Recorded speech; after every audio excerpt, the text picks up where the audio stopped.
আজকে গুয়াংজোর একটা flight late ছিল চায়না ইস্টার্নের, দুবাইয়ের একটা ফ্লাইট ডিলে ছিল, দুবাইটা চলতেছে, ইনশাআল্লাহ আপনাদেরটা হবে। ঠিক আছে, আমাদের ফ্লাইটটা দুবাই দিয়ে দুবাই একটু সাইডে একটু ভাই ডক্টর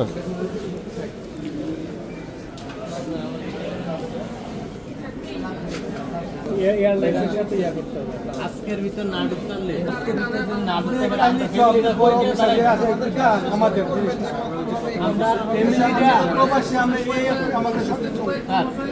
আমরা ফ্যামিলিটা কই কে দাঁড়াইবো, আমরা বউ বাচ্চা কই থাকবো, বউ বাচ্চারা খানা দিব কে?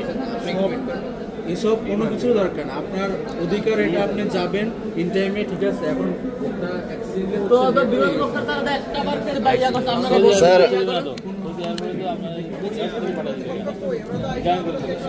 বিষয়টা হচ্ছে আমরা শুধুমাত্র এটাই শুনতে চাচ্ছি আপনাদের কাছ থেকে যে আমাদেরকে একটা বিষয় তো জানানো হবে যে আপনাদের আধা ঘন্টা পরে হবে, 2 ঘন্টা পরে হবে, 3 ঘন্টা পরে হবে, অর্থাৎ আমরা একদম অনিশ্চয়তার ভিতরে।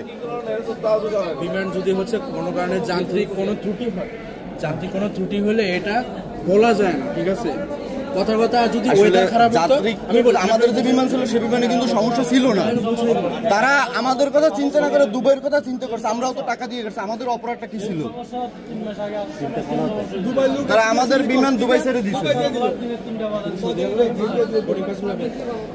যদি ওয়েদার খারাপ হয় তাইলে বলা যায়, যেমন চায়না ইস্টার্নের একটা বিমানের ওয়েদার খারাপ ছিল গুয়াংজুতে, ওরা বলে দিয়েছে 3 ঘন্টা ফ্লাইট ডিলে ছিল, কিন্তু বিমান যদি এখন ওই যে ইয়েতে মনিটরে আপডেট দেওয়া আছে, হ্যাঁ, বাংলাদেশ বিমান রিয়াদ ফ্লাইটটা সকাল 10:30 হবে, এবং মোটামুটি 6 হবে, এখানে হবে।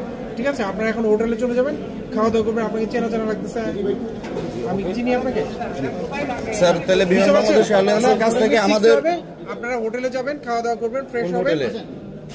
এটা বাংলাদেশ বিমান হচ্ছে, এত লোক তো এক হোটেলে থাকবে না, হয়তো 3-4টা হোটেলে। এখন আপনার বাকি কোনটা হবে আলাদা জানে, বাট এটা ভালো হোটেল। আপনারা যাবেন, ওরা অ্যাকোমোডেশন দিবে, সবই দিবে, ট্রান্সপোর্ট দিবে। আপনারা আসবেন সকালবেলা 10:30 ফ্লাইট, মনিটরে আপডেট দেওয়া আছে। ঠিক আছে, আমার মনে হয় ক্লিয়ার না। ঠিক আছে, আমার মনে হয় বাংলাদেশ